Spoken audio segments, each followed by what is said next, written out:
제가 감히 지난달에 신입회원으로 들어와서 오늘 또 발표를 한다고 하니까 정말 죄송스럽고 또 떨리기도 하고 그러네요. 기후변화에 관련된 문제가 사실은 뭐 미뤄둘 수 있는 문제는 아닌 것 같습니다. 그래서 그동안에 제가 이제 최근에 나왔던 그 정보들을 중심으로 해서 기후 위기의 현주소와 대응 방향이라는 제목으로 해서 정리를 한번 해봤습니다. 혹시 제가 쓰는 이 용어가 너무 전문적일 수도 있으니까 이해하기 어려운 것이 있으면 질문해 주시면 감사하겠습니다. 가장 먼저 이제 기후라는 얘기를 하다 보면 사람들이 이게 어떻게 구분하는 게 좋을까라고 우리가 생각하는데 제일 좋은 건 저는 날씨는 기분, 기후는 성격, 기후변화는 성격 변화 이렇게 이해하는 게 좋을 것 같아요. 왜냐하면 오늘 날씨 좋잖아요. 그러니까 기분이 좋습니다. 그리고 기후는 성격이라는 건 우리가 서울의 기후 이런 말을 쓸 수 있고 대구의 기후 이런 말을 쓸 수가 있어서 서울의 기후가 대강 어떻다 경험에 의해서 알고 있죠. 그래서 그것이 보통 한 30년 평균 정도를 이야기하고 있거든요. 그런데 이제는 문제는 기후 변화가 일어나고 있어서 70년 전에 대구의 기온 그 변화가 지금 서울의 기온 변화하고 비슷합니다. 그 얘기는 대구가 70년 동안 북쪽으로 올라와서 서울이 된 거죠, 지금. 그 얘기는 앞으로 온도가 더 올라간다고 하면은 이제 대구가 평양이 되고 뭐 이런 식으로 올라갈 수 있다는. 그리고 또 우리가 잘 알고 계시는 말이 누가 성격이 변했다 그러면 저 친구 성격이 변했는데 갈 때가 됐나? 뭐 이런 표현을 쓰기도 하죠. 그 얘기는 그만큼 이 변화라는 것 자체가 사실 우리가 이렇게 알고 있는 것에 대해서는 적응할 수가 있는데 변화를 해버리면 적응을 할 수 없기 때문에 위험하다는 걸 내포하고 있는 것이 아닌가 그런 생각이 듭니다. 그리고 제가 그동안 최근에는 아닌데요. 그동안에는 가서 기후변화에 대해서 이야기를 하려고 그러면 기후변화가 생존을 위협한다. 저는 그걸 얘기하고 싶었어요. 근데 그렇게 얘기하면은 많은 분들이 여기 보시는 것처럼 이렇게 상당히 이렇게 그 편안하게 앉아서 들으시거든요. 그런데 경제 위협한다라고 이야기를 하면은 눈이 번쩍 뜨이는 거예요. 그래서 그게 왜 그런가를 생각을 해봤더니 역시 그 우리가 생존하고 얘기하면은 굉장히 먼 미래 얘기인 것처럼 느껴지기 때문에 지금 당장 급할 게 없다라는 생각을 하게 되는데 경제다 그러면 이거 당장 오늘 내일 먹고 사는 문제다라고 생각하니까 다들 관심을 갖는 것 같거든요. 그런데 문제는 지금은 생존과 경제를 떼어내야 뗄 수가 없다 하는 것이 바로 기후변화의 지금 이슈 중에 하나가 아닌가 싶습니다. 2016년에서 2020년까지 지구 평균기온이 1.2도가 상승을 했습니다. 기준은 언제냐 하면 여기 보시는 것처럼 1850년부터 1900년까지의 평균인데 보통 우리가 산업혁명 이전과 비교한다 이런 말을 많이 쓰는데 문제는 그전에는 기온 관측 데이터가 없습니다. 전 세계 평균이 어느 정도가 되는지 알 수가 없거든요. 그래서 비교적 관측이 많이 진행이 되었던 1850년 이후 50년 동안을 평균을 해서 이게 산업혁명하고 비슷하다라고 거의 비슷한 걸로 판단을 하고 있습니다. 그렇게 해서 했는데 1.2도가 상승을 했는데 온도 상승하는 거를 잘 보시면은 처음에는 좀 상승하는 듯 하다가 50년대에서 70년대까지는 오히려 더 온도가 내려가는 듯이 했거든요. 그러다가 1980년대 이후부터는 내려가는 기세가 전혀 안 보이고 계속해서 상승하고 있는 겁니다. 그리고 최근에 들어서는 그 상승폭이 점점 커지고 있는데 여기서 보시면은 이제 요게 이제 온도가 어디가 많이 올라갔는지 이거는 2021년 작년의 평균을 이야기하는 거거든요. 더 중요한 것은 우리가 이 지구 전체를 평균해서 봤을 때는 10위까지를 하면은 2010년 이후가 전부 10위 내에 들어있어요. 그 얘기는 그 1위부터 10위까지 1등부터 10등까지가 우리가 지금 1850년부터 2020년까지를 따지는 거니까 물경 그 170년을 이야기를 하고 있는데 1위부터 10위가 170등 중에서 명 중에서 1위에서 10등까지가 전부 2010년 이후라는 거죠.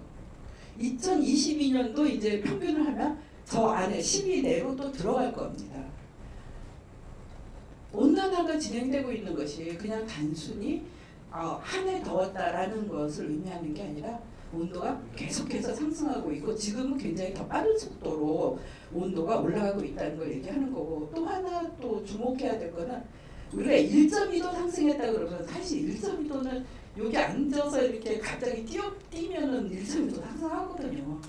아무것도 아닌 것 같은데 그 1.2도가 상승하는 동안에 어떤 변화가 있었는지를 우리가 한번 생각해 봐야 될 것 같습니다. 최근 기상이변은 그냥 서프라이즈입니다. 경험해보지 못했던 그런 일들이 일어나고 있는 거죠. 그래서 그게 그 폭염이 될 수도 있고 그것이 건강에 영향을 미칠 수도 있고, 그 다음에 이제 캘리포니아 같은 경우에는 지금 11년째 계속 여름만 되면 산불 태령을 하고 있습니다. 이 산불이 일어나면요, 이게 캘리포니아뿐만이 아니죠. 그리고 또 하나는 여기 보시면은 흰남노 얘기를 잠깐 하셨는데, 그 태풍 같은 경우에 그 열대성 폭풍 같은 경우에는 1988년 이후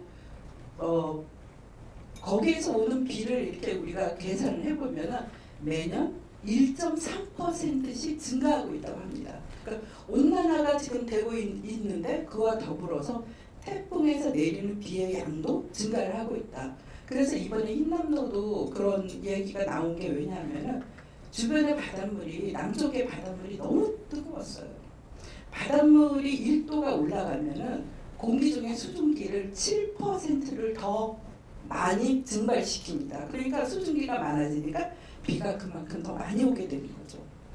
그리고 또 하나 제가 꼭 그 얘기하고 싶은 게 바로 이건데요. 작년에 그 독일과 벨기에에서 사망자가 200명 정도 난 상황이 있었는데 이때 비가 얼마가 왔느냐면 200mm가 안 왔어요. 도저히 이해가 안 돼요. 200mm 비가 왔는데 어떻게 사람이 200명이 사망을 했나. 그런데 여기 그림을 잘 보시면 아시겠지만 이 강이라는 게 굉장히 좁아요. 그리고 또 이 강 위에 다리도 굉장히 낮거든요. 그러다 보니까는 이게 물을 배출을 하지 못하는 겁니다. 이게 그 지역에 그 얼마나 홍수가 났을 때 물에 잠긴 걸 보여주는 거죠. 그거를 제가 보면은 이거는 뭐 독일은 아니지만 이 파리와 그 다음에 서울을 제가 사진을 찍었거든요. 이렇게 봤을 때 주변 경험이 너무 다르죠. 제가 만약에 한강 둔치에다가 루브르를 짓겠다라고 얘기하면 사람들이 와와와 정신 차려, 이게 말이 되냐 그렇게 얘기합니다. 왜냐하면 우리 경험상 둔치에 뭘 짓는다는 거는 바보 같은 짓이라는 걸 알고 있기 때문이죠. 그 이유가 왜냐하면 유럽에는 비가 1년에 내리는 양이 한 달 내리는 양이 100mm가 채 안 됩니다. 한여름에도. 그런데 우리나라는 한여름에 한 달에 내리는 비 양이 300mm가 넘거든요. 그 얘기는 독일에서 200mm가 못 되는 비가 내린 거는 2달치 비가 한꺼번에 내린 거예요. 우리나라는 2달치 한꺼번에 내리려면 한 600mm 정도 비가 내려야 되거든요. 그런 비가 사실은 내렸죠. 지난번에 8월 8일부터 시작해서. 그래서 기후는 경험이에요. 경험이기 때문에 우리가 경험에 기반해서 도시 기반 시설을 만들고, 그리고 자연도 경험에 따라서 그 자연이 만들어집니다. 그런데 이게 경험하지 못했던 어떤 서프라이즈적인 그런 현상이 발생하게 되면은 피해가 뭐 인명 피해는 말할 것도 없고 재산 피해는 또 막대한 피해가 발생할 수밖에 없죠. 중부지방에 145mm가 내렸는데 이게 또 보니까 옛날 기상청이 대전으로 이전을 했는데요. 1시간당 141mm. 아까 말씀드린 걸로 치면은 독일에서 하루 종일 내린 비의 양하고 거의 맞먹는 비가 한꺼번에 내린 거죠. 그래서 이렇게 많은 피해가 발생을 했고요. 이런 것들도 어떻게 보면 우리가 정말 기반 시설이 이런 비에 대해서 제대로 적응을 하고 있는 건가 하는 생각을 안 할 수가 없습니다. 왜냐하면 2011년 저기 그때도 강남역 물에 잠기고 막 산사태 우면산 산사태라고 한 거거든요. 10년 전 얘기예요. 10년 전에 그런 일이 일어났음에도 불구하고 또 반복하고 있다는 거, 이거는 우리가 뭔가 잘못하고 있는 게 아닌가 하는 생각을 하게 합니다. 솔직히 올여름에 기후변화에 대해서 너무나 많은 그런 기사들이 나왔습니다. 가장 인상 깊었던 건 폭염. 뭐 스페인에서 46도가 나왔다, 뭐 런던이 40도가 됐다, 뭐 이런 것들 시뻘겋게 탔죠. 그런데 폭염이 발생을 하면은 그 다음에 이게 왜 발생을 하느냐면 이게 가뭄으로 비가 안 와서 그런 거거든요. 그래서 이 가뭄하고 폭염이 같이 발생을 하는데 여기 보면 엘베 강에 보면 헝거스톤이라는 것이 있다고 합니다. 헝거스톤이 있는데 이 헝거스톤이 드러나면은 뭐냐면은 이렇게 굶어 죽는 사람들이 많이 발생하기 때문에 드러나는데 이 헝거스톤이 보니까 30몇 개가 되거든요. 근데 많은 헝거스톤들을 봤다는 그런 게 있어요. 그래서 그런가 하면 미국에서는 이거는 뭐냐면 미국의 이제 무슨 강인데요. 이 강의 바닥에 이게 공룡의 발자국 화석이랍니다. 그러니까 그것뿐만이 아니라 뭐 어디서 뭐 군함, 옛날 2차 대전 군함이 나왔다, 포탄이 나왔다, 뭐 이런 얘기 있었죠. 그런가 하면 반대로 중국은 또 특이합니다. 중국도 폭염 가뭄 막 있었거든요. 그런가 하면 또 북쪽은 또 홍수 때문에 또 난리가 나기도 했고, 폭염이 끝나고 난 이후에 또 다시 뭐 또 비가 내려서 난리가 났었어요. 근데 가장 올해 심각한 피해는 파키스탄인데, 파키스탄에서 3분의 1이 물에 잠긴 거예요. 파키스탄이라는 국가 전체가.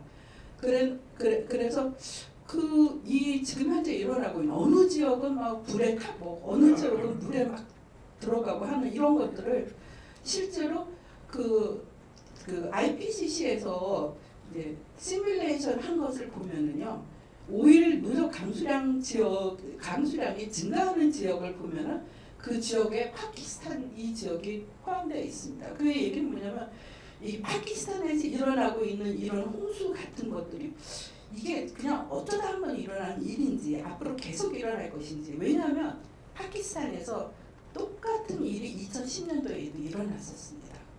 그러니까 이런 것들이 뭐 매년 발생하는 건 아니지만 한 번 발생하고 그 다음에 한 50년, 100년 뒤에 일어나야지 맞는 게 이게 10년 뒤에 다시 일어나거든요. 우리나라도 마찬가지잖아요. 그리고 연속 무강수 일수 같은 경우에 이렇게 유럽 같은 경우에는 연속 무강수 일수가 증가하는 지역으로 나오거든요. 그래서 이제 이런 것들을 보면서 이게 우리가 명확하게 아직까지 어떤 하나의 사건을 가지고 온 나라 때문이다라고 하기는 과학적으로 어렵지만, 이런 것들을 보면서 이 가능성이 지금 현재 커지고 있다 하는 것들을 그거를 걱정하지 않을 수가 없죠. 그리고 산불 문제는 아까 잠깐 말씀드렸지만, 산불 문제는 이게 산불이 나면은 숲은 이산화탄소를 흡수하는, 광합성으로 흡수하는, 숲이 많아지면은 이산화탄소를 많이 흡수하거든요. 그런데 불에 타면은 당연히 이산화탄소가 다시 나오겠죠. 그러니까 온난화를 부추기는 그런 역할을 할 수가 있고, 또 하나는 이렇게 되면 생태계가 파괴가 됩니다. 호주에서 이렇게 산불이 일어났을 때 동물이 10억 마리 정도가 죽었다는 그런 게 있었고요. 그 다음에 실제로 제가 그래서 가뭄하고 이 관계를 한번 사회적으로 어떤 영향을 미치는가 하는 걸 제가 앉아서 이렇게 마인드맵처럼 그려봤습니다. 그래서 온난화 때문에 고기압이 강화가 되면은 이제 구름이나 비가 적어지고, 그리고 구름이 적어지면 태양열이 많이 쏘이니까 온도가 올라가거든요. 그래서 고온이 일어나고, 그리고 태양열이 많이 들어오면 토양이 말라버리죠. 비가 안 오기도 하고 가뭄도 같이 생기고, 그리고 이게 또 온도가 올라가면은요, 오존이나 이런 것들이 또 심해지기도 합니다. 그리고 이제 가뭄 스트레스가 일어나면서 산불이 증가하고, 온도가 올라가니까 에너지 수요도 증가하고, 그리고 이게 그 산불이 나면은요, 이제 이 그 검댕 이런 것들이 막 많아지니까 에어로솔 문제가 돼가지고 이게 미세먼지가 돼서 건강을 위협하기도 하거든요. 이거는 실제로 미국에서 현재 일어나고 있는 상황이고요. 그리고 가뭄이니까 식량 생산이 줄어들고 산불이 나니까 당연히 식량이 줄어들고 고온이니까 또 그때 영향도 받고 생태계도 당연히 똑같이 위협을 받고요. 그리고 온실가스 배출이 증가하고 그리고 먹을 게 줄어들면은 사람들이 싸우죠. 그러니까 먹을 게 많으면은 너 이것도 먹어. 내가 나눠 먹자 이게 되는데 내가 먹을 게 없으면은 옆에 사람하고 싸울 수밖에 없죠. 지역 분쟁 중에 하나는 이게 가뭄하고도 또 관련돼 있을 수가 있고요. 그러니까 혼자 앉아가지고 마인드맵처럼 그려본 거기 때문에 분명히 빠진 것도 있고 하지만 결국은 이런 것들이 그냥 가뭄이라고 얘기하는 것들이 사실은 기후 위기, 온난화 이 두 가지 문제를 보여주는 어떤 가장 큰 것이 아닌가. 그 중에서 저는 식량 문제, 에너지 문제 이런 것들이 굉장히 특히 식량 문제가 여기에서 가장 중요한 것이 아닌가 하는 그런 생각이 듭니다. 이런 기후변화 관련돼 가지고 우리가 그 IPCC가 1988년도에 인터가버먼털 패널 on Climate Change라고 해서 됐는데 여기서는 이제 보고서를 작성을 하는데 이게 과학, 기술, 그다음에 사회, 뭐 정치, 뭐 이런 모든 분야를 다 망라해서 보고서를 작성을 하는데 지금까지 전부 5개 보고서를 작성을 했고요. 6차 평가 보고서는 지금 현재 진행 중인데 잘 아시겠지만 이혜성 박사님이라고 그 이혜성 박사님 에너지 경제를 전공을 하셨는데 이혜성 박사님이 현재 IPCC 의장으로 2015년부터 지금까지 계속 활동하고 계십니다. 그래서 자랑스러운 한국인 중에 한 분이고 세계를 또 지도하고 계시는 거죠. IPCC에서는 워킹그룹 1, 2, 3와 그 다음에 이제 인벤토리 태스크포스가 있는데 이런 것을 통해 가지고 각 분야별로 전문가들을 모아가지고 보고서를 작성을 하거든요.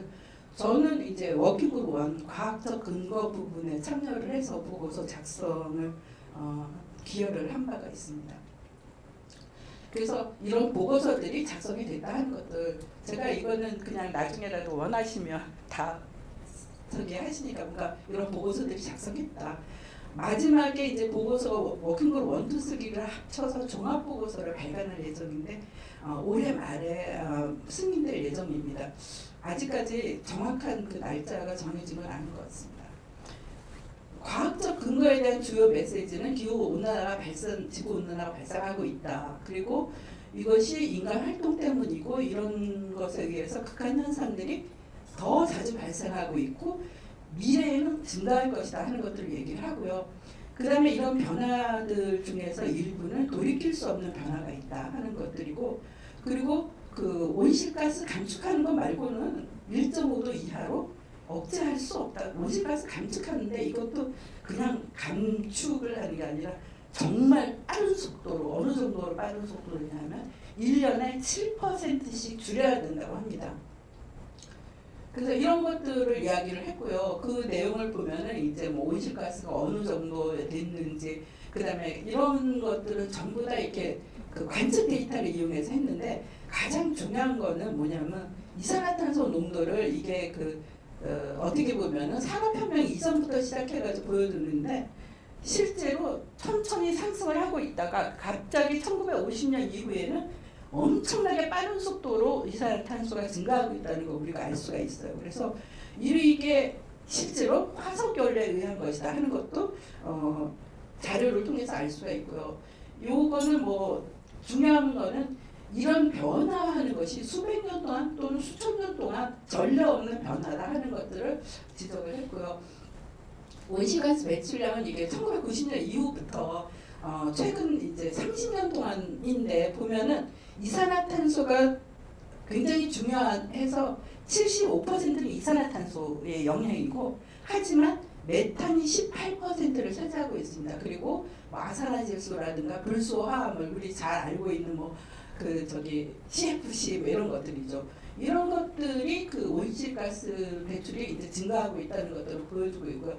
2020년에 잠깐 감소했습니다. 뭐 때문인지 아시죠? 코비드 때문에 사람들이 집에서 재택근무하고 뭐 이러니까는 그때는 분명히 줄어들었었어요. 그랬는데 2021년에는 증가한 걸로 지금 현재 그렇게 알고 있거든요. 그래서 아무튼 코비드의 영향을 받아서 잠시 줄어들긴 했지만 이게 굉장히 어려운 일인 것 같습니다. 그래서 이거는 이제 그 이산화탄소가 어떻게 나와서 어떻게 없어지느냐 하는 것들을 실제로 그 관측 데이터를 가지고 본 건데요. 배출된 거는 주로 이제 화석연료에 의해서 84.9%, 그 다음에 또 하나는 뭐냐면 이 나무를 벤다던가 하면 이산화탄소가 또 나오거든요. 그게 11% 되고 3분의 1 정도가 이제 그 나무들에 의해서 광합성에 의해서 흡수가 되는 게 3분의 1이 되는 거고요. 그 다음에 바다에서 흡수하는 것이 25% 정도 됩니다. 26% 정도 되거든요. 나머지는 공기 중에 남아있는 겁니다. 그래서 우리가 가장 확실하게 알고 있는 이산화탄소는 뭐냐? 공기 중에 얼마가 있는지는 계산할 수 있어요, 우리가. 왜냐하면 공기 전체를 당장 뭐 얼마냐 하는 건 모르지만 공기 전체에 우리가 양을 알고 그 안에서 이산화탄소가 몇 퍼센트인지 안다면 그거 알 수 있거든요. 가장 확실한 거고 실제로 이런 것들을 우리가 그 되도록이면 정확한 데이터를 얻으려고 굉장히 많이 노력을 하고 있고요. 실제로 여기에 보면은 1870년부터 2020년까지 이산화탄소가 늘어나는 데 기여한 부분과 이산화탄소가 줄어드는 데 기여한 부분들을 이렇게 비교를 한 것입니다. 125 ppm이 늘어났거든요. 그렇게 늘어났는데 125 중에서 이제 그 전체적인 거 늘어난 거는 125가 당연히 넘죠. 왜냐하면 토지하고 해양에서 흡수한 것들을 빼야 되니까. 석탄, 석유, 가스가 차지하는 것이 거의 다입니다. 토지는 왜냐하면은 그 토지에서 하지만 또 다시 광합성으로 육상에서 또 흡수하기도 하거든요. 토지보다는 화석연료에 의한 것이 굉장히 중요한 부분을 차지하고 있다는 것이고요. 그래서 이렇게 이산화탄소가 막 증가를 했는데 그 이산화탄소가 증가한 것 때문에 온도가 올라갔다라는 것이 과학적으로는 굉장히 중요한 것입니다. 우리는 지금 다 그걸 그렇다라고 생각을 하고 있지만 실제로 그런지를 증명하는 것이 만약에 굉장히 중요해서 실제로 이런 것들을 오랫동안 많이 해왔고요. 여기에 보시면은 지금 현재 이 것들이 서기 1년부터 2020년까지 2000년 동안의 온도 변화인데 최근에 변화한 것들은 과거에 변화한 것들보다는 엄청나게 빠른 속도로 변화하고 있다는 걸 알 수가 있죠. 그래서 그 변화가 왜 일어났는지를 관찰해 보니까는 자연적인 것 플러스 인간 활동에 의한 것들을 우리가 고려하지 않는다고 하면은 온난화로 설명할 수 없다 하는 것들이 밝혀졌고요. 그리고 그렇게 온난화가 되면서 이것이 이제 폭염인데 이게 지도예요. 사실은 지도래서 이거는 동아시아, 이스트아시아, 이거는 티베트, 그리고 이거는 이제 그 북아메리카, 남아메리카 이런 식으로 해서 빨간색으로 돼 있는 거는 이거는 폭염이 증가했다. 관측 데이터상 하는 것들을 보여주는 거고, 그 다음에 이거는 호우인데 호우는 대부분의 지역에서 증가한 것은 맞지만 일부 지역에서는 그것이 아주 뚜렷하지는 않습니다. 근데 우리는 당연히 이스트아시아는 증가하고 있죠. 지금 우리가 그걸 의미 있는 증가가 있었다라고 그렇게 이야기를 하고 있습니다. 그리고 아까 말씀드렸던 파키스탄 SAS 이거는 사우스 에이시아가 되겠죠. 여기도 증가하고 있다. 이게 어디냐면 그 지중해 연안이에요. 여기는 감소하고 있다는 겁니다. 네. 그리고 실제로 이런 극한 현상 때문에 2000년대 이후에 실제로 그 전 20년에 비해서 재해가 크게 많아지고 있고 그 재해에 의한 피해가 이제 커지고 있다 하는 것들을 알 수가 있고요. 우리나라의 경우에는 우리나라는 이제 관측 데이터가 그렇게 많지는 않아요. 그래서 전부 7개의 관측 데이터를 가지고 분석을 했는데 제가 까만색으로 표시한 파란색으로 표시한 것이 어디냐면 1945년까지 이럴 때 우리나라의 평균 기온은 대체적으로 13도가 채 안 되고 비도 1100mm, 뭐 1200mm가 안 됐을 정도예요.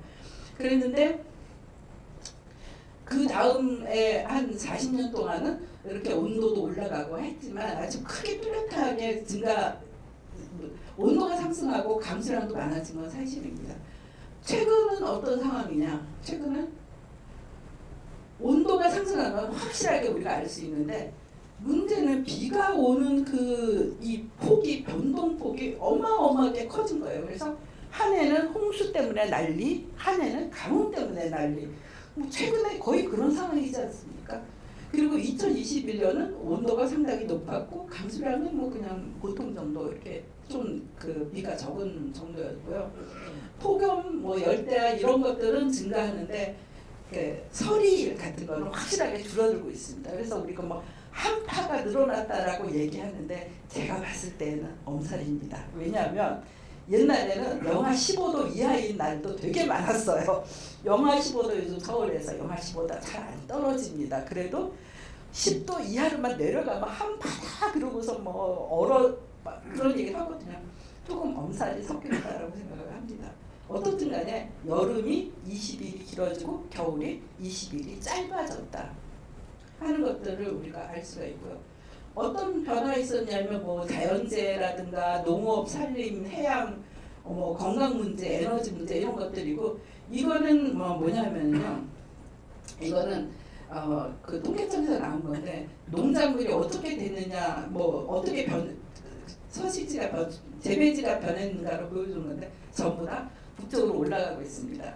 우리가 제일 유명한 그 한국인이 가장 좋아하는 그 과일 하면 다 사과 그렇게 얘기하시죠.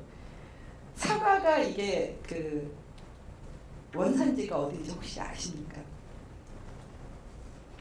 아이고 심각하게 보시지 말고요. 사과 원산지는 에덴 동산입니다. 근데 제가 그게 이상했어요. 왜냐하면 하루는 그 동화책에서 사과를 본 기억이 안 나는 거예요. 우리나라 동화에 사과 얘기가 없어요.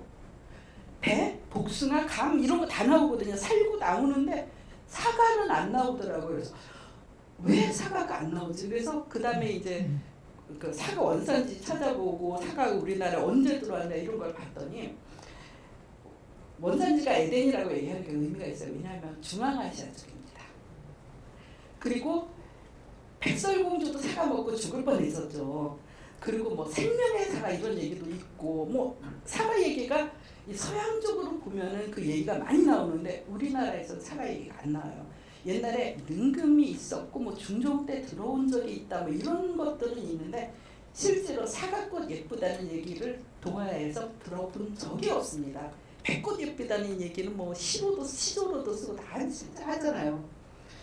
근데 문제는 이제 이 사과가 언제 들어왔냐는 건데 그 개항하고 이후에 들어왔다고 합니다. 개항하고 처음에 원산하고 인천에서 사과 과수원을 했고 선교사가 대구에서 사과 과수원을 해서 그래서 그 대구 지역에서 이제 사과가 유명하게 된 거고요.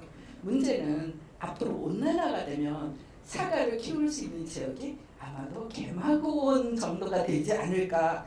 그래서 사과 드시고 싶으면은 온실가스 감축을 꼭 하셔야 합니다.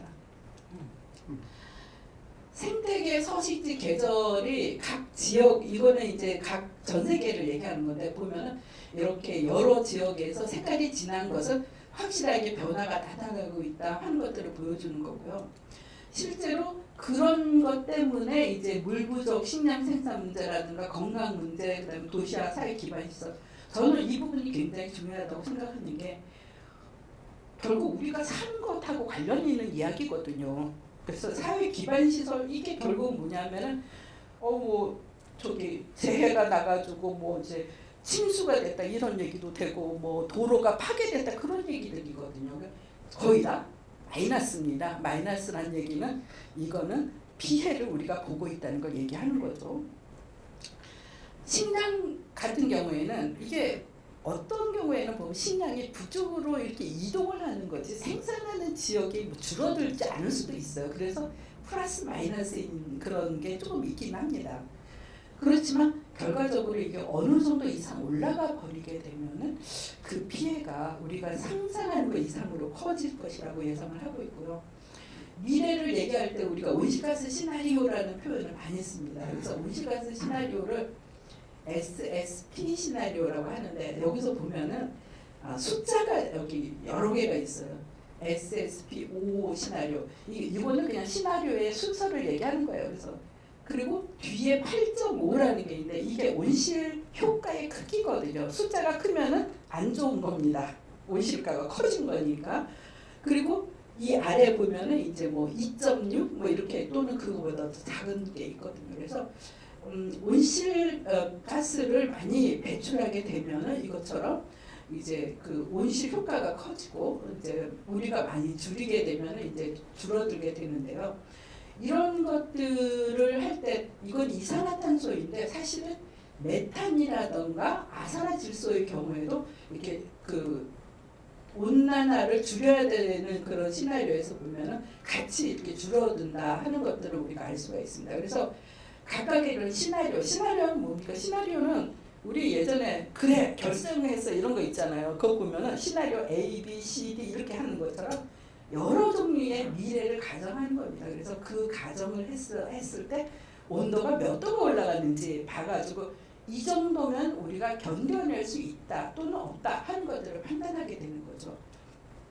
그래서 판단을 해보니까 아까 보신 것처럼 이제 온실 효과가 얼마나 크냐에 따라서 온도 상승하는 것들이 이제 결정이 되는 거예요. 그래서 온실가 효과가 줄어들면은 이제 이 온도도 많이 상승하지 않는데 그래서 2100년이 되었을 때 온도 상승하는 거 보면은 1.4도, 4.4도 이 정도 되는데 아까 제가 최근 5년 동안 평균한 것이 1.2도가 상승했다고 말씀을 드렸거든요. 그런데 그러면은 이제 1.9 그 SSP 1의 1.9 시나리오는 1.5를 우리가 억제할 수 있는 시나리오예요. 그 시나리오가 지금으로서 가장 바람직한 그런 시나리오가 되는데 여기에서 정말 중요한 포인트가 뭐냐면 2040년까지 온도가 1.5도 올라가는데 이게 모든 시나리오에서 그렇게 올라갑니다.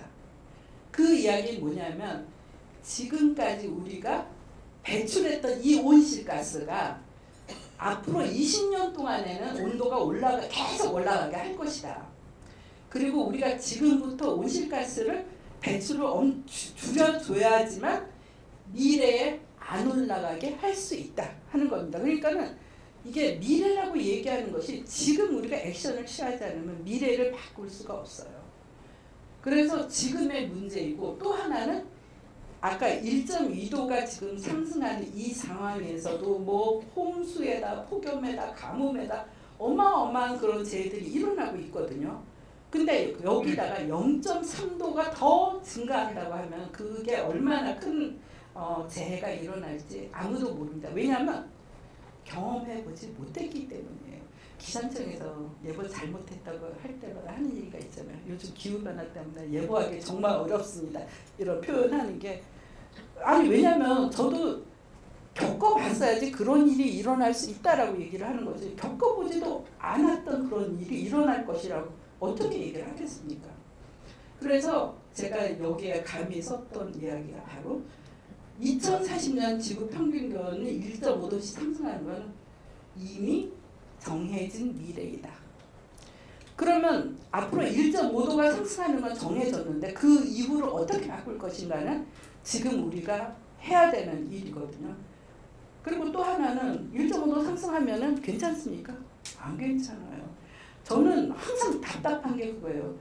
1.5도 하면은 사람들이 괜찮은 것처럼 얘기를 해요.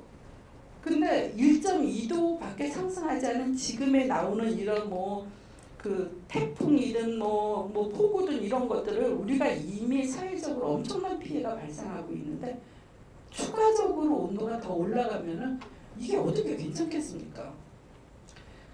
그래서 실제로 앞으로 1.5도가 올라가면은 이제 폭염 같은 경우는 옛날에 비교해서 한 9배 정도 증가하고 2도가 올라가게 되면은 14배가 증가한다. 그다음에 집중호우 같은 경우에는 역시 마찬가지로 증가를 하게 되는데 여기 중요한 거는 횟수도 중요하지만 세기도 중요합니다. 그러니까 집중호우도 똑같은 뭐 100mm 오는 집중호우가 3번 일어나는 거하고 똑같이 3번 일어나는데 한 번은 100mm, 한 번은 150mm, 한 번은 200mm가 한다 그러면 그건 다른 얘기거든요. 지금 여기서 얘기하는 거는 빈도도 증가하지만 세기도 강력해진다. 또 하나 이제 이거는 굉장히 어려운 그런 얘기 중에 하나인데요. 이게 돌이킬 수 없는 변화라는 게 있습니다. 뭐냐면 우리 사실 바다 얘기 잘 안 해요. 해수면 상승 얘기 안 해요. 저는 이번에 흰남노를 보면서 너무나 걱정했던 게 그 마린시티와 해운대에 있는 LCT를 엄청 걱정했습니다. 왜냐하면 태풍이 불었을 때 괜찮을까 하는 생각 많이 했거든요. 그래도 이번에는 비교적 양호하게 지나갔는데 흰남노가 조금 더 세력을 더 키우면 어떻게 될까 하는 거 생각만 해도 아찔합니다. 근데 문제는 해수면 상승은 설령 우리가 탄소 중립을 2050년까지 하더라도 해수면은 계속해서 상승할 것이다 하는 게 알려진 사실입니다. 왜냐하면 여기서 보시면은 2100년까지는 해수면이 그 1.5도 상승했을 경우에 한 40cm 지금보다. 근데 이게 또 40cm라니까 아무것도 아닌 것 같은데요. 사실 아까 그 얘기했던 그 1900년부터 지금까지 상승한 해수면이 20cm밖에 안 돼요. 근데 80년 동안에 40cm가 최소한도 40cm 상승한다는 얘기고 2300년까지 하면은 이게 거의 2m 가까이 상승할 수 있습니다. 그러니까 바다는 굉장히 천천히 반응합니다. 이렇게 공기는 우리가 이렇게 데우면은 금방 온도 올라가요. 근데 물은 온도 올리려고 그러면은 시간 기다려야 되잖아요. 우리 하다못해 뭐 좀 찌개 끓여 먹으려고 그러면 기다려야죠. 뭐 한다고 해서 금방 올라가는 거 아니잖아. 마찬가지로 바다는 어마어마한 양의 물이 있기 때문에 이게 온도가 올라가는데 시간이 많이 걸리거든요. 해수면 예전에 보면은 빙하기 때 해수면이 얼마나 낮았는지 혹시 아세요? 빙하기 때 해수면이 지금보다 120 내지 130m가 낮았습니다. 그래서 제주도와 대만이 섬이 아니었어요. 예전에는 제주도로 걸어갔어. 그래서 저는 틀림없이 저 서해 바닥을 긁어보면은 구석기 유물이 어마어마하게 나올 것이다 라고 생각을 하고 있습니다. 그래서 로봇 물고기를 가지고 서해 바닥을 좀 긁어봐야 되는 게 아닌가 하는 생각을 하는데 두 가지예요. 해수면 상승에 관련되는 게 키워드가 두 개인데 하나는 바닷물이 온도가 더워졌느냐 차가워졌느냐. 물은 차가워지면 줄어들거든요. 그리고 뜨거워지면 부피가 늘어나고 그 다음에 이게 빙하가 육지에 얼마나 많이 있느냐 없느냐. 근데 요즘 들리는 얘기가 뭐죠? 알프스 빙하가 녹는다. 히말라야 빙하가 녹는다. 파키스탄에 홍수가 난 이유가 여러 가지가 있는데 그 중에 하나가요. 비도 많이 왔는데 사실은 비 온 것 때문만이 아니라 파키스탄에 그 히말라야 빙하가 왜냐하면 6월달에 파키스탄이 엄청 더웠어요. 폭염. 그래서 50몇 도 올라가고 막 그랬거든요. 그 폭염이 히말라야 빙하를 녹였습니다. 사실은. 그래서 파키스탄에 이번에 그 홍수가 난 이유를 이렇게 요즘 분석 과학자들이 하고 있는데 보면은 히말라야 빙하 녹은 거 얘기하고요. 그 다음에 그 호우 뭐 700%가 더 왔다고 하더라고요. 700%라고 하더라도 그렇게 우리나라처럼 엄청난 비가 온 건 아니더라고요. 그렇더라도 이런 효과들 거기다가 해수면 상승도 조금 영향을 미쳤을 거라고 생각합니다. 그래서 이런 것들이 우리가 실제로 이렇게 변화가 일어나고 있는 거. 우리나라는 앞으로 어떻게 될 거냐? 딱 말씀드리면은 강수량은 증가하고 강수 일수는 감소합니다. 그 얘기는 집중호우가 많아지고 또 하나는 가뭄이 더 강해질 수 있다는 걸 얘기하는 거고 그리고 폭염 폭염은 증가하고 서리는 감소한다. 그리고 여름은 더 길어지고 이제 겨울은 더 짧아진다 하는 거죠. 제주도는 솔직히 없어요, 겨울이. 그러니까 우리가 보통 생각하는 뭐 겨울 같은 게 없는데 앞으로는 뭐 우리나라의 그 남해안 같은 경우에는 겨울이 사라지지 않을까 하는 생각이 듭니다.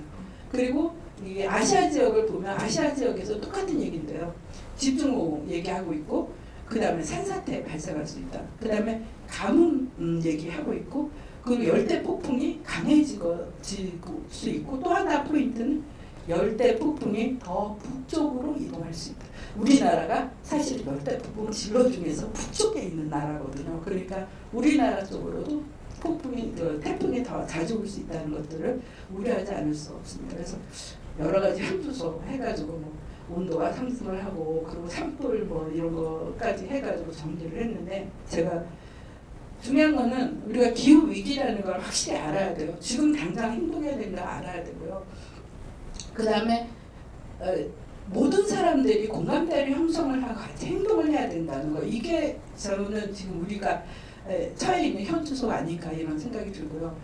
워킹그룹 2에서는 기후변화 적응에 대해서 얘기했는데, 여기에서도 첫 번째는 이제 그 리스크가 증가한다는 걸 굉장히 강조를 했고, 그리고 우리가 거기에 대해서 적응을 해야 되는데, 이 적응에 대해서는 사실은 그 지역에 따라서 차이가 나지만 많은 지역에서 적응을 제대로 못하고 있다는 것이고, 우리가 지속 가능한 미래를 가기 위해서는 뭔가 지금 행동을 해야 된다 하는 것들을 그렇게 지적을 하고 있었습니다. 워킹그룹 3에서는 같은 얘기거든요. 그래서 여기에서 이제 키포인트는 뭐냐면은 온난화를 1.5도로 억제하기 위해서는 2030년까지 44%를 줄여야 되고 2050년까지 4%를 감축해야 된다는데, 제가 여기에 이 색깔로 이렇게 표현한 게 바로 적의 탄소 중립 시나리오로 가야 되는 거예요. 2050년에 이거 지금 보세요. 증가하는 것보다 이 얼마나 빠른 속도로 1년에 7%씩 줄여야 되는 건데 현실적이지 않죠. 저는 걱정이 되는 게 1.5%도 안전하지 않다고 이야기를 했는데 1.5%가 가능할까 하는 생각이 드는 거예요. 솔직히 저 가능하지 않다고 생각하는데, 그럼 탄소 중립은 뭐냐면은 이제 아까 보면은 배출을 하면은 또 흡수하는 부분이 있었잖아요. 바다도 있고 이제. 그래서 이게 배출량과 흡수량, 바다는 사실 계산을 할 수가 없어요. 우리나라에서 탄소 제로 하면은 숲이 많아져서 흡수하는 거는 그 안에 포함이 되는데, 바다에서 흡수하는 거는 그거는 따로 계산하지는 않습니다. 우리나라는 지금 현재 숲 배출량이, 그러니까 산림에 의한 흡수량이 한 4천만 톤이고 배출량은 7억 톤이라서 6.6억 톤인데요. 우리나라 1인당 배출량이 12.5톤 정도 되거든요. 지금은 아마 2020년 수준으로 하면 조금 더 떨어지긴 하는데요. 근데 문제는 뭐냐면 2050년에 탄소 배출량이 2톤 이하로 떨어져야 돼요. 근데 이게 2톤 이하로 지금 6분의 1 수준으로 줄여야 된다는 거거든요. 정말 우리가 에너지를 그렇게 안 쓰고 살 수 있을까요? 그래서 제가 이것도 정말 어렵다는 걸 말씀드리는 것 중에 하나이고, 2050년 탄소 중립이 되면 어떤 일이 벌어지느냐면 이산화탄소 농도가 지금보다 줄어야 됩니다. 이산화탄소는 인류가 계속해서 지금 올려왔던 건데 이거를 줄여야 된다는 거고요. 왜냐하면 배출을 안 하니까 바다에서 흡수하고 해서 이제 농도가 떨어지게 되는 거죠. 그리고 아까 말씀드렸던 것처럼 폭염이나 호우라든가 이런 것들은 지금보다 더 강해집니다. 그래서 그 1.5도가 돼도 여러 가지 리스크가 증가를 할 수밖에 없다. 그래서 호우, 가뭄, 폭염 이런 것들이 증가한다면 이게 건강, 생계, 식량 이런 것에 대한 리스크가 증가한다는 걸 얘기를 하고, 정말 그 중에서 일부는 우리가 적응할 수가 있지만 일부는 우리가 적응하게, 특히 지역에 따라서, 그러니까는 뭐 선진국은 좀 적응하게 할 수 있겠죠. 과학자들은 저하고 비슷한 생각인 것 같습니다. 이거는 전문가들의 의견, 개인적인 의견들인데 사람들이 1.5도 되겠다고 믿는 사람들은 거의 없었다는 얘기예요. 적어도 2.5도 이상 올라갈 것이다라고 하는데 이것이 사실 저희가 있는 게 뭐냐면은 글래스고 뭐 지난번에 그 캅26에서 나온 얘기들을 보면은 지금 현재 하겠다는 거를 지키더라도 2.6도 정도 상승할 거다라고 보는 건데 문제는 정말 지키고 있는 나라가 몇 개의 국가나 될까요? 하는 생각이죠. 그렇게 얘기하면 사람들이 저한테 얘기합니다. 왜 우리가 먼저 해야 되냐고. 근데 저는 그럼 어떻게 누가 먼저 합니까? 기후 위기는 식량, 뭐 재해 문제, 환경 문제, 뭐 에너지 문제, 뭐 국가 기후 난민 문제. 기후 난민 얘기, 시리아 난민 예전에 몇 년 전에 기억하시죠? 왜 그 아이 그 바닷가에서 죽은 아이 말. 저는 그거 보면서 우리는 너무나 남의 일처럼 생각하는 게 안타까웠어요. 왜냐하면 만약에 시리아가 아니라 베트남에서 재해가 일어나서 난민들이 발생했다, 필리핀에서 했다 그러면 이 사람들이 한국으로 올 수 있어요.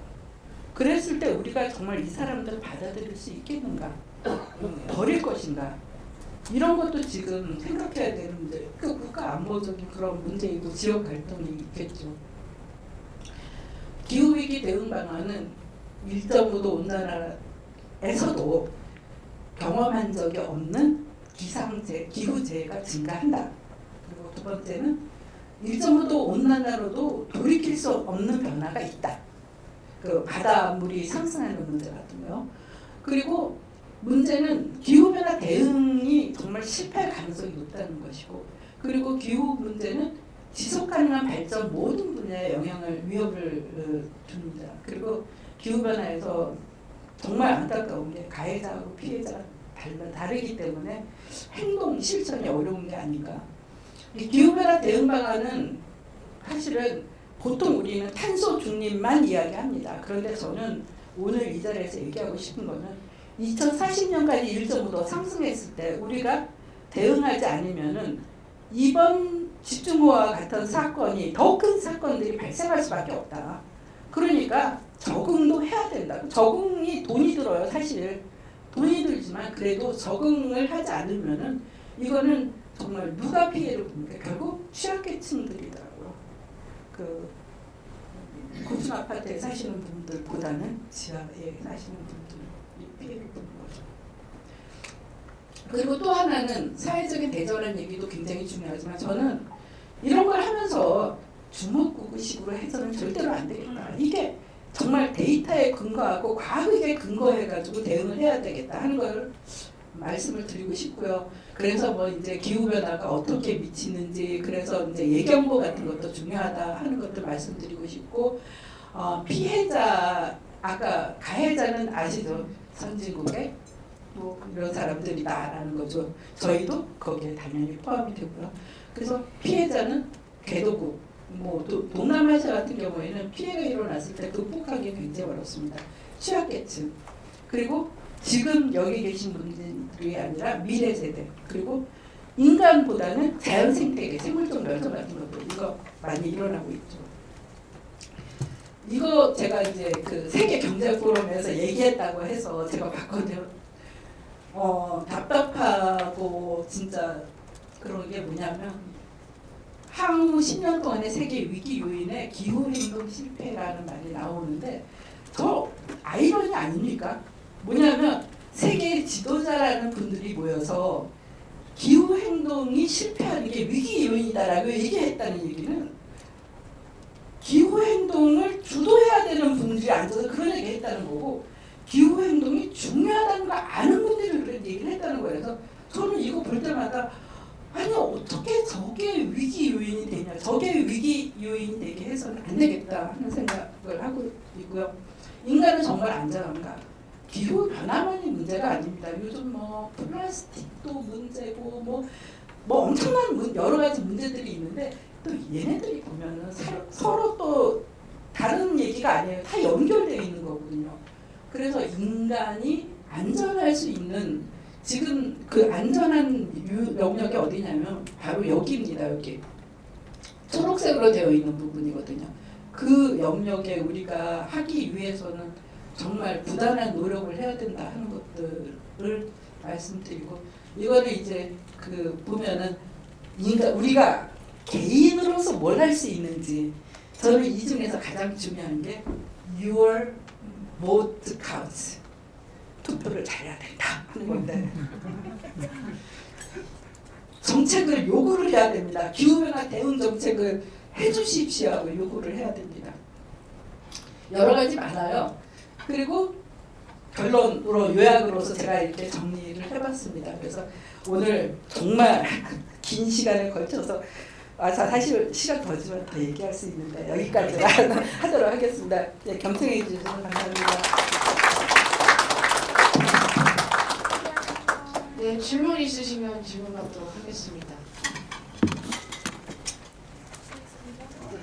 네. 제가 앉아서 아까 그 선교사 하셨다는 네네. 마이클 페닉이라고 하는 사람이고요. 아 예. 그 사람이 그 침례교 선교사였는데 동성사를 들어왔고 1889년에 한국에 들어왔는데 월탄에서 처음으로 네네네네. 시작하고요. 예. 하여간 그거는 제가 전공자니까 제가 그렇게 말씀드리고 아 예. 궁금했던 게 아까 18,000년 전에 해안선요. 예, 이게 그때는 120m가 좀 더 높아서 낮아 예. 지금도 그때 낮아졌다는데 그러면 그때 이렇게 지금 그 바닷물이 120m 올라온 게 그러면 이 논리라면 그때도 탄소량이 증가해서 올라온 건가 그렇게 얘기가 그때는 그 자연적인 이유에 의해서 18,000년 전이기 때문에 지금 우리가 얘기하는 건 사실은 100년을 가지고 얘기하는 거거든요. 그래서 이게 타임 스케일이 거의 그 100배 정도 차이가 난다는 걸 이해를 해주셨으면 하고요. 실제로 그때는 그 이산화탄소가 증가를 그때도 했는데 그 이산화탄소 증가한 이유는 온도가 올라갔기 때문이고요. 그 온도가 올라가는 상황이 왜 생겼느냐면 태양의 그 변화가 있어요. 그러니까 태양의 변화 내지는 지구 공전궤도의 변화 때문에 이렇게 온도가 올라가기 시작했는데 그때 걸린 시간하고 지금하고는 그 차이가 한 100배 정도 난다라고 생각하시면 될 것 같습니다. 고맙습니다. 네, 또 한 분. 네.